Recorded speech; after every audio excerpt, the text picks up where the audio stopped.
Got some big breaking news. Bombshell declassified emails have just dropped, and they prove everything that we've been saying about the Russia hoax. DNI Tulsi Gabbard just exposed how Obama's intelligence chiefs manufactured fake evidence as a team sport.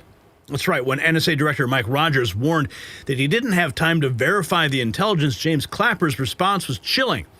We may have to compromise on our normal modalities. More time is not negotiable. Translation? The truth doesn't matter, just get Trump.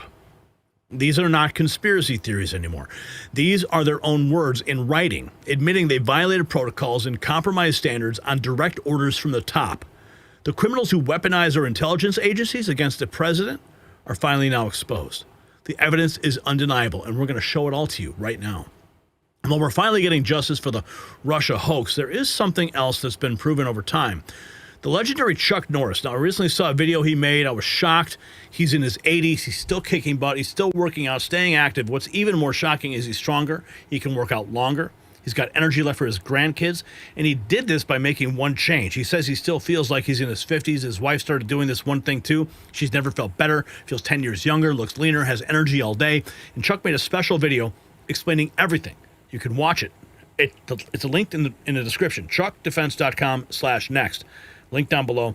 You will not believe just how simple it really is.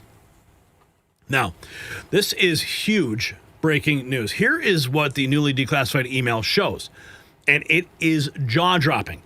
You can see it on the screen here. In December of 2016, just weeks before Trump took office, James Clapper told the NSA Director Mike Rogers that that's our story and we're sticking to it. Think about that. Not let's go get to the truth, but here's the script. That's what he said. He admitted that they'd have to compromise on our normal modalities, intel speak, for tossing out the rule book to rush out the so-called Russia assessment. Why? Because time was not negotiable. Okay, this was intelligence. This was not intelligence gathering. It was political theater manufactured in the final days of the Obama administration, and it was designed to smear an incoming president. And what did they call it? They called it a team sport. And of course it was. The team was the CIA, the FBI, the NSA, all working together, not for the truth, but for the narrative. And here's the part they don't want you to focus on. In that same exchange, let's take a look here. Brian, bring up this full feed. I'm going to bring it up here. In the same exchange, NSA Director Mike Rogers, he admits his analysts hadn't had time to access or fully review the intelligence. They weren't confident enough to say, yes, this is rock solid. That's a massive red flag in the intelligence world. You don't make sweeping conclusions without exhausting every lead, every source, and every file. But instead of saying, let's slow down and let's get it right, Clapper told him more times was not negotiable. They deliberately pushed forward knowing the review wasn't complete. And that's not oversight. That is willful negligence. They needed a product, not the truth. And the product was the Russia hoax, gift-wrapped and ready, just in time to cripple an incoming president. Now, George Papadopoulos, who is a friend of mine, just appeared on One American News with the former Representative Matt Gaetz. And he breaks down how the intel agencies and a willing media cooperated to perpetuate the Russia hoax scandal. Basically took the... Looking back on the Russia hoax and now seeing how it played out, what would you advise just on kind of the information warfare tradecraft that we saw in those 2017, 2018 years? Yeah, I mean, I would have never thought in my life, after, having a pretty, relative upward swing in D.C. politics, I would be caught between a rock and a attempted coup against a sitting president. And that's really what this was. And it basically took the collective efforts of the intelligence agencies, foreign intelligence agencies, and a willing media to do the dirty work. And that's really what this major scandal is, Matt, because if you look throughout history, when you look at communist states, totalitarian states, whenever they weaponize the legal system in pursuit of political power, to maintain power, or to basically stifle dissent, the way that happened in 2015, 2016, the media is the first to expose those type of tactics, the tradecraft that went into the intelligence agencies, and that tin pot dictator But what happened in this situation?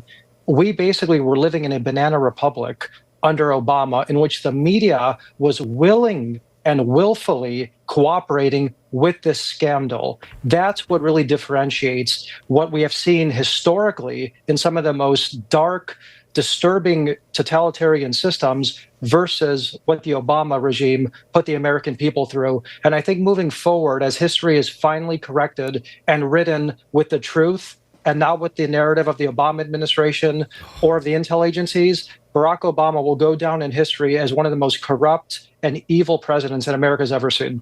Looking back. Oh, yeah. History is going to be written, and Obama's name is going to have a serious stain next to it.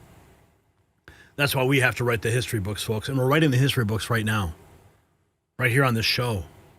This is a record of history, and you're a part of it. Obama's order to create the manufactured January 2017 ICA about Russia expose how DNI Clapper demanded the IC fall in line behind the Russia hoax, and Clapper admits it was a team sport that required compromise of our normal modalities. Here's more. This is the post from DNI Gabbard that has just dropped. These are the top secret emails that she has just posted earlier today. Newly declassified top secret emails sent on December 22nd of 2016, complying with President Obama's order to create the manufactured January 2017 ICA about Russia's expose how DNI James Clapper demanded they fall in line. And she posted, read it for yourself. Here it is. Now declassified, approved for release by the DNI on August 12th, 2025. History is unfolding on your screen right now.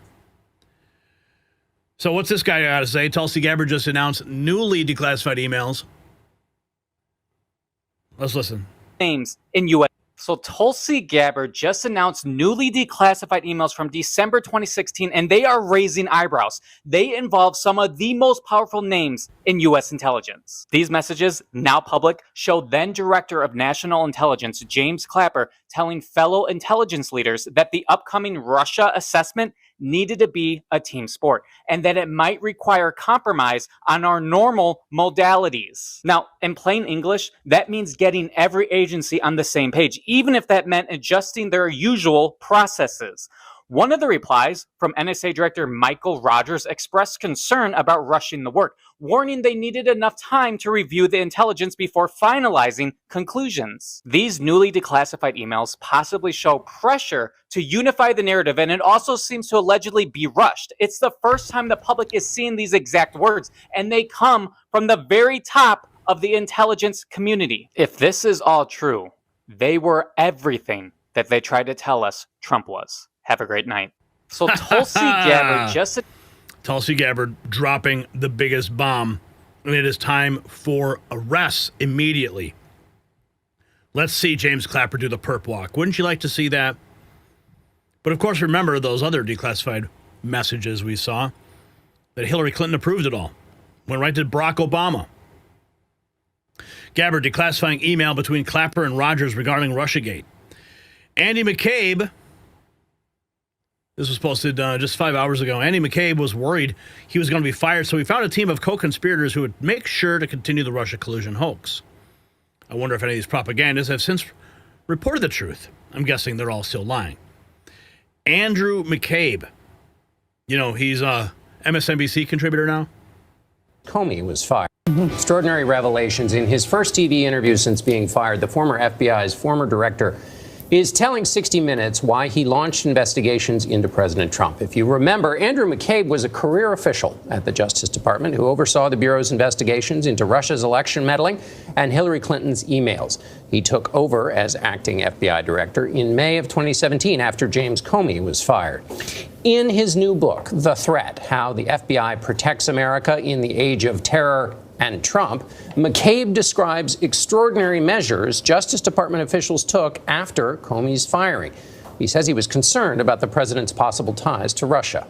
Now, remember... Isn't that hilarious? That's an old report. But, yeah, Andy McCabe's probably going to be doing the perp walk, too, even writing books about it. Former NSA exposes how the evidence was created that implicated Russia in the Russiagate hoax. Check this out. To break in there. And let me say this, and I don't know if Bill will agree with me or not. ATP 2829, the so-called Russian tool that we used to hack the DNC, Sean, we did it. Not me, but our guys. Former members of NSA, retired intelligence officers, use these tools to break in there and get the information out. That's what the Democrats don't want to talk about because it doesn't fit their narrative. You know that for a fact? You know the Democrats did it, or that former operatives did it, using the malware techniques that they put the Russians' fingerprints on it and make it appear like the Russians. In other words, you're telling me this whole Russian story that the media has been running with for months and months and months, that it was our people that did it, and they just put the fingerprints of the Russians on it? That's right. And let me say this. And I remember when that clip came out. That's an old clip, but it provides a very important context to what's happening now. Oh, and speaking of context, let's go to Adam Schiff back in 2018. He said the Russia hoax was of size and scope probably beyond Watergate. Well, now, this whole thing is actually beyond the size and scope of Watergate. Turns out Schiff personally approved leaking classified documents to the media to smear President Trump. Let's flashback, shall we? Well, it is like Watergate in the sense that you had a break-in at the Democratic headquarters, in this case, a virtual one, not a physical break-in. And you had a president as part of a cover-up. And here you have a president doing a different kind of cover-up. You have a president peddling these falsehoods, and you have essentially people putting out propaganda like Rudy Giuliani to further that fiction. It is, I think, of a size and scope probably beyond Watergate, just not the Watergate the president is referring to. Or not. Well, man, that guy just lied every single day. Here is President Trump slamming Schiff over the Russia hoax. Listen to this. He was asked about Putin, and Trump says he doubts he can stop attacks, but listen to what he does. When you meet with Vladimir Putin Friday in Alaska, do you believe you can convince him to stop targeting civilians in Ukraine? Well, I'll tell you what, I've had that conversation with him. I've had a lot of good conversations with him. Then I go home and I see that a rocket hit a nursing home or a rocket hit an apartment building and people are laying dead in the street. So I guess the answer to that is no, because I've had this conversation. I want to end the war. It's Biden's war, but I want to end it. I'll be very proud to end this war along with the 5 other wars I ended. But I guess the answer to that is probably no, because I would have had a good conversation with Vladimir. I knew him very well. I got along with him great, actually. We had I had to go through the Russia hoax. And it was actually, it was a strain on the relationship. I actually told him, I said, you know, they got this phony investigation going on, Russia, totally phony, created by Adam Schiff, Shifty Schiff, and Hillary Clinton and the whole group of them. And it made it very dangerous for our country because I was unable to really deal with Russia the way we should have been. I'm looking at Pam because I hope something's going to be done about it. These people put our country at great danger. And Adam Schiff, it was all made up. It was a hoax. The Mueller report came out. They all hated me. They had 18 Trump haters. And they said I did nothing wrong. They couldn't believe, they couldn't find anything after years of investigation. It was all a hoax. It was a hoax created by the Democrats, but in particular Schiff and Crooked Hillary, the whole group. And now we've learned all the stuff that's come out over the last 2 months is incredible through intelligence. And hopefully something's going to happen with it. These are people that put our country in danger, in real danger. I want to thank you all very much. Thank you. They did put our country in danger, and they all deserve to be arrested immediately. Just revealed, former FBI Chief Chris Wray allowed Adam Schiff to leak classified documents to the press. Is Wray ever going to face justice? I mean, now add his name to the list. Yesterday we brought up Bill Barr, Adam Schiff. Let's check out what Matt Taibbi is saying about Russia indictments coming for Hillary Clinton as a target. He says, I keep being told Hillary Clinton is actually a target in these investigations. It may turn out her original email situation will be wrapped into some kind of conspiracy case. Holy cow. Political failure for them. I think there are going to be indictments. I was very skeptical on that question even a couple of weeks ago, but I have heard repeatedly from these folks, that they understand that this is not a hearts and minds contest, and that they are not doing this for show, and that if they don't end up in a courtroom, that this will be a massive political failure for them. So I do think that there will be significant indictments. I just don't know what for. I mean, I think that's a very important question to ask right now. We know a grand jury has been convened, but they haven't really given us a strong indication about what crimes they might be investigating. It has to be that. I mean, that's what we've seen with all of these things. I mean, even the Durham thing that just came up, you know, the cases that he made, right? The guy pleaded guilty to fucking with an email. And then the other two guys, it was you lied to us, and they lost both cases. So, you know, that's what it always comes down to. So that's a good point. But what I've heard from these folks is that they understand how the optics of that and what that looks like to voters.